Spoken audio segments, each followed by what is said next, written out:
I've only made 4 reply girl videos, but I've noticed some incredible trends. The first is the way that I'm trying to boost my metadata in the search is working kind of well. I have essentially 0 subscribers, yet I'm getting like 200 views on some and 50 views on another. I shouldn't be getting this many views. And just as demographics, I've noticed that many of the viewers of these types of videos are male, which is what we would expect.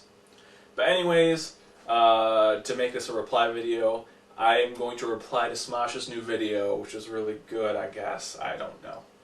Anyways, go watch it. It's in the description.